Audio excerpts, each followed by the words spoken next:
Okay, आज के हम लोग इस वीडियो में सिमेट्रिक और स्क्यू सिमेट्रिक मैट्रिक्स के बारे में सीखेंगे। जैसा कि आप देख पा रहे हैं, एक मैट्रिक्स सिमेट्रिक और स्क्यू सिमेट्रिक मैट्रिक्स कहलाने के लिए ज़रूरी होता है कि वो मैट्रिक्स स्क्वायर मैट्रिक्स हो।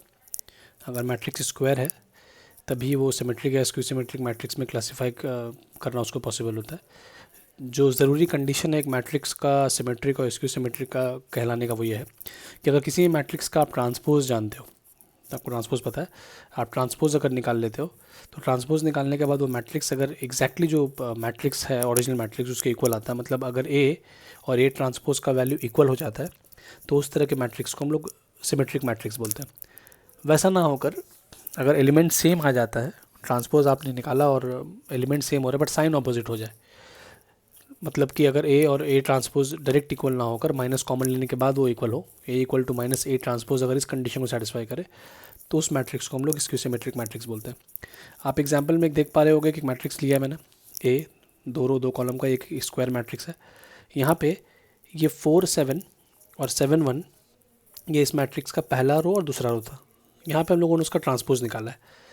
लिखते वक्त ये जो 4 7 जो एलिमेंट है वो एक्चुअली में लिखा हम लोग इस तरीके से, पहले वाले रो को पहला कॉलम बना दिया, फिर जो अपना सेकंड रो था 7 1 वो यहाँ लिखा जी। जो ट्रांसपोज निकालने का जो कॉन्सेप्ट है कि पहले रो को पहला कॉलम बना दिया जाए, सेकंड रो को सेकंड कॉलम बना दिया जाए, रो और कॉलम को इंटरचेंज अगर कर दें तो जो मैट्रिक्स बनता है वो ए का ट्रांसपोज होता है। यहाँ आप क्लियरली देख रहे हो कि ए और ए ट्रांसपोज का जो वैल्यू आया है वो सेम है, ठीक है। तो अगर सेम है तो इस तरह के मैट्रिक्स को हम लोग क्या बोलेंगे, ये ए जो है ये एक सिमेट्रिक मैट्रिक्स प्रूव हो गया। इसका एक और एग्जांपल ले लेते हैं हम लोग, 3 रो 3 कॉलम का। सपोज करो ए एक मैट्रिक्स है जिसके पहले रो का एलिमेंट है 3 -2 4, दूसरे रो में है -2 6 और 2, थर्ड रो में है 4 2 और 3। अब अगर हम लोग इसका ट्रांसपोज निकालें तो ठीक उसी तरीके से ये पहला रो है 3 -2 4, ये हम लोगों का पहला कॉलम बन जाएगा। -2 6 और 2, -2 6 और 2 सेकेंड रो था सेकेंड कॉलम, और जो लास्ट वाला कॉलम है 4 2 3 वो यहाँ चला आया। फिर से आप ध्यान दें कि दोनों मैट्रिक्स को अगर देखें तो बिल्कुल आइडेंटिकल एक जैसा है, 3 -2 4 -2 6 2 4 2 3 ये भी वैसा ही है। तो यहाँ पर भी आप अगर एक मैट्रिक्स का आप ए लिया आपने, उसका ट्रांसपोज आप लोगों ने निकाला तो हम लोगों ने देखा कि ये दोनों इक्वल हो गया। इसका मतलब यहाँ पे भी जो मैट्रिक्स है वो सिमेट्रिक मैट्रिक्स है।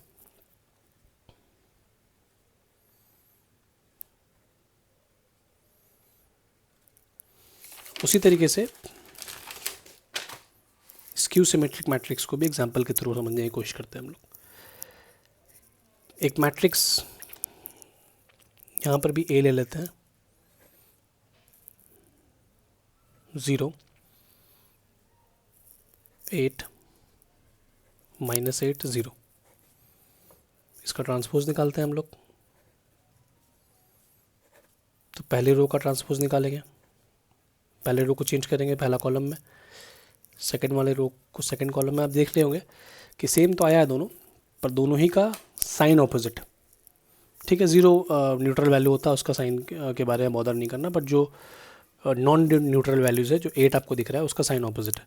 तो यहाँ पे इक्वल करने के लिए पहले आपको यहाँ से माइनस कॉमन लेना पड़ेगा। अब जाके आप देख रहे हो कि ए के इक्वल आ गया, मतलब यहाँ से बोल सकते हैं कि ए ट्रांसपोज और माइनस ए इक्वल है, तो इससे प्रूव हुआ। तो अगर A equal to minus A transpose ये कंडीशन आ जाता है तो ये कंडीशन का मतलब ये हुआ कि जो मैट्रिक्स दिया हुआ है वो एक स्क्यू सिमेट्रिक मैट्रिक्स है, ठीक है। एक और 3 रो 3 कॉलम का एग्जांपल ले लेते हैं हम लोग स्क्यू सिमेट्रिक मैट्रिक्स का। पहले रो में ले लेते हैं 0 3 -2 -3 0 4। इसका अगर ट्रांसपोज निकाल लें हम लोग तो पहला रो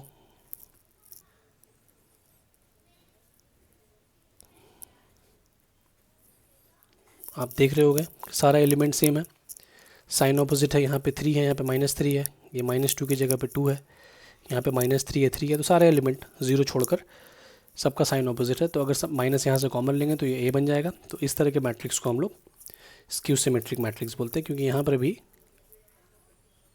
A equal to -A transpose के कंडीशन को ये मैट्रिक्स सेटिस्फाई कर रहा है। क्लियर है? अच्छा, एक समझने वाली बात यह है कि आप किसी भी स्क्वायर मैट्रिक्स को ले लें, कोई भी एक स्क्वायर मैट्रिक्स अपनी मर्ज़ी का ले लें, ठीक है।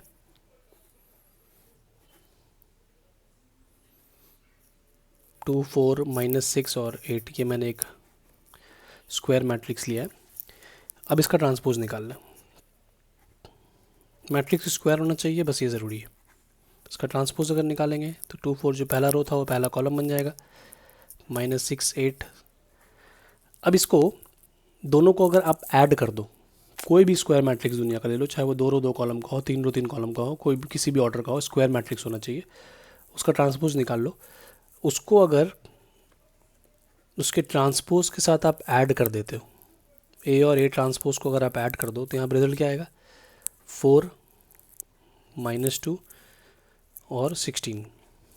ये जो रिज़ल्ट आएगा ये आपको हमेशा एक सिमेट्रिक मैट्रिक्स देगा। सिर्फ इस क्वेश्चन में नहीं हुआ, ये कोइंसिडेंट नहीं है कि मैंने A को उसके ट्रांसपोज से ऐड किया तो ये कोइंसिडेंटली एक सिमेट्रिक मैट्रिक्स आ गया, नहीं, ये एक फैक्ट है। आप अपनी मर्ज़ी का एक A ले सकते हो, कंडीशन ये है कि वो मैट्रिक्स स्क्वायर होना चाहिए, ठीक है। कोई भी एक मैट्रिक्स आप लेकर खुद से भी चेक कर सकते हो, उसको उसके ट्रांसपोज से ऐड करो, ऐड करने के बाद जो रिज़ल्ट आपको मिलेगा वो देखना हमेशा एक सिमेट्रिक मैट्रिक्स होगा। उसी तरीके से इन दोनों मैट्रिक्स को अगर आप सब्ट्रैक्ट कर दें, ऐड करने की बजाय आप सब्ट्रैक्ट कर दें, तो सब्ट्रैक्ट अगर करेंगे तो 2 - 2 0, 4 को -6 करेंगे तो 10 हो जाएगा, -6 और 4 करने पे -10 और 8 - 8 विल गिव यू 0। तो यहाँ आप देखो साइन ऑपोजिट, अगर इसका ट्रांसपोज निकाला जाए, ठीक है। तो स्क्यू सिमेट्रिक मैट्रिक्स का आइडेंटिफिकेशन ये है कि जब इसका आप ट्रांसपोज करोगे इस चीज़ का, तो ये 0, 10 पहला कॉलम बन जाएगा, -10 मतलब साइन ऑपोजिट आएगा, आप देख सकते हो उस चीज़ को। तो ये जो रिज़ल्ट आएगा ये हमेशा एक स्क्यू सिमेट्रिक मैट्रिक्स आएगा। तो अगर किसी भी मैट्रिक्स को आप अपनी, मैं एडवाइस ये दूंगा कि आप लोग खुद से जब ये वीडियो देख रहे हो एक मैट्रिक्स अपने से स्क्वायर मैट्रिक्स ले लो, उसको उसके ट्रांसपोज से ऐड करो और एक बार सब्ट्रैक्ट करो, देखना ऐड करने पे जो मैट्रिक्स आएगा वो सिमेट्रिक आएगा और सब्ट्रैक्ट करने पे जो मैट्रिक्स आएगा वो एक स्क्यू सिमेट्रिक मैट्रिक्स आएगा। अच्छा, इसमें अक्सर एक क्वेश्चन आता है सिमेट्रिक और स्क्यू सिमेट्रिक मैट्रिक्स में, मैंने यहाँ पे लिख के रखा है सिमेट्रिक और स्क्यू सिमेट्रिक मैट्रिक्स, बहुत पॉपुलर, बहुत कॉमन क्वेश्चन है कि आपको एक मैट्रिक्स दे देगा स्क्वायर मैट्रिक्स, जिस तरीके से हम लोगों ने एक क्वेश्चन यहाँ पे लिया है 1, 9 -8, 3 रो 3 कॉलम का, और आपको बोलेगा कि इसको सम में ब्रेक करो सिमेट्रिक और स्क्यू सिमेट्रिक मैट्रिक्स का। जैसे कि मान लिया जाए कि आपको एक नंबर दे दिया 9, अब बोला उस 9 को 2 नंबर में ब्रेक करो, जिसमें एक होना चाहिए आपका सपोज़ करो इवन नंबर और एक होना चाहिए ऑड नंबर। तो बहुत तरीके से कर सकते हैं, 6 + 3, 5 + 4 कुछ भी, तो ये एक इवन नंबर हो गया, एक ऑड नंबर हो गया। तो यहाँ पे भी, और 6 और 3 को ऐड करने से ज़ाहिर है 9 आना चाहिए। तो यहाँ पर भी आपको 2 मैट्रिक्स में इसको ब्रेक करना है, पर वो मैट्रिक्स कोई भी 2 मैट्रिक्स नहीं हो सकता। खास बात ये होना चाहिए कि 2 में से एक मैट्रिक्स सिमेट्रिक मैट्रिक्स हो और एक मैट्रिक्स जो है वो स्क्यू सिमेट्रिक मैट्रिक्स होगा। तो जैसे कि हम लोगों ने भी देखा है, तो इसको सॉल्व करने के लिए एक फॉर्मूला आता है, उस फॉर्मूला को हम लोग फॉलो करेंगे।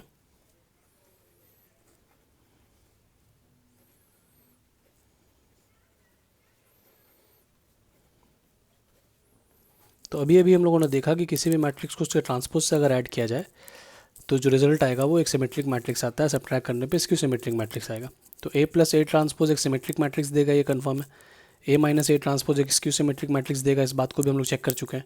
अच्छा, एक सिमेट्रिक मैट्रिक्स को किसी भी नंबर से आप मल्टीप्लाई करें या डिवाइड करें, जो रिजल्ट आएगा वो भी सिमेट्रिक या स्क्यू सिमेट्रिक मैट्रिक्स आएगा, उससे कोई फ़र्क नहीं पड़ता। तो हाफ A + A ट्रांसपोज में मल्टीप्लाई होने के बाद भी वो मैट्रिक्स सिमेट्रिक ही रहेगा, उसमें कोई चेंज नहीं आने वाला। यहाँ पर भी A - A ट्रांसपोज में अगर हाफ मल्टीप्लाई करेंगे तो स्क्यू सिमेट्रिक मैट्रिक्स ही देगा। हाफ मल्टीप्लाई करने का ज़रूरत क्या था? अभी अगर इसको आप नॉर्मल अलजेब्रा करो, आप अगर डायरेक्ट इन दोनों मैट्रिक्स को ऐड कर देते तो रिजल्ट आता 2A। ये ट्रांसपोज तो कैंसिल हो जाएगा, पर हमको चाहिए था A, तो इसलिए बाहर में हाफ मल्टीप्लाई कर दिया कि ताकि वो हाफ A और हाफ A देगा तो ऐड होकर वो इसके इक्विवेलेंट हो जाए। तो इस फॉर्मूला को आपको फॉलो करना है जब भी आपको ऐसा कुछ क्वेश्चन देगा।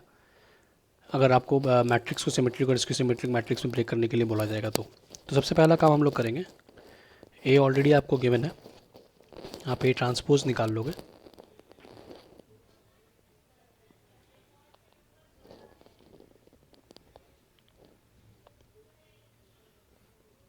उसके बाद ए प्लस ए ट्रांसपोज कर लेना, ठीक है।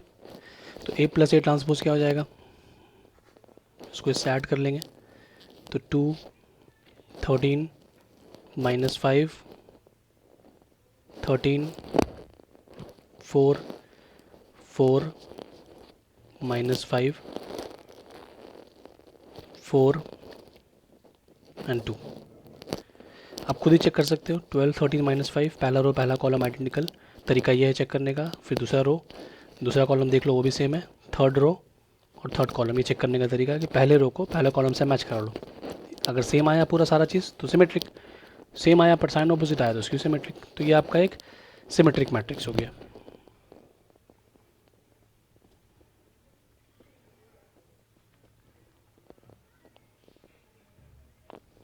अब ठीक इसी तरीके से आप ए को ए ट्रांसपोज से सब्ट्रैक्ट कर लो।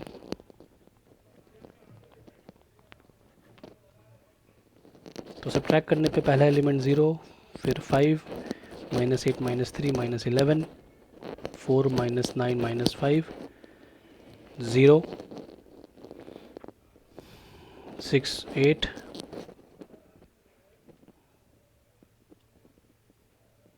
11 -2 -6 -8 एंड 0। अच्छा, एक स्क्यू सिमेट्रिक मैट्रिक्स का एक खास बात हमेशा आप ध्यान देना कि उसका जो प्रिंसिपल डायगोनल होगा वो हमेशा 0 होता है। अच्छा, स्क्यू सिमेट्रिक मैट्रिक्स से चेक कैसे करेंगे देख लो आप। पहला वाला रो 0 5 -11, पहला वाला कॉलम, एलिमेंट सेम है, साइन ऑपोजिट है। सेम तरीके से सेकंड रो को आप देखो, सेकंड कॉलम को मिला लो। थर्ड रो थर्ड कॉलम, सारा एलिमेंट सेम है पर सबका साइन ऑपोजिट है। तो अगर साइन ऑपोजिट है, एलिमेंट सेम है, तो ये मैट्रिक्स हो गया आपका स्क्यू सिमेट्रिक।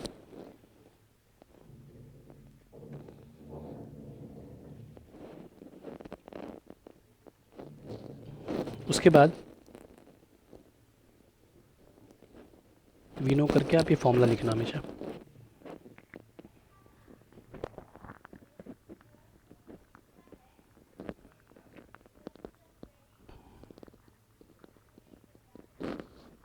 ये लिखने के बाद आप ए प्लस ए ट्रांसपोज का वैल्यू यहाँ लिख दो, ऑलरेडी हम लोगों ने निकाल चुका है। ए माइनस ए ट्रांसपोज का यहाँ लिख दो। इस हाफ से सबको ले जाकर डिवाइड कर देना सारे एलिमेंट्स को। जैसे यहाँ पे हम लोग का ए प्लस ए ट्रांसपोज आया, तो यहाँ पे अगर डिवाइड करेंगे तो ये 113/2 -5/2 13/2 इस तरीके से हो जाएगा। वो लिख लेंगे।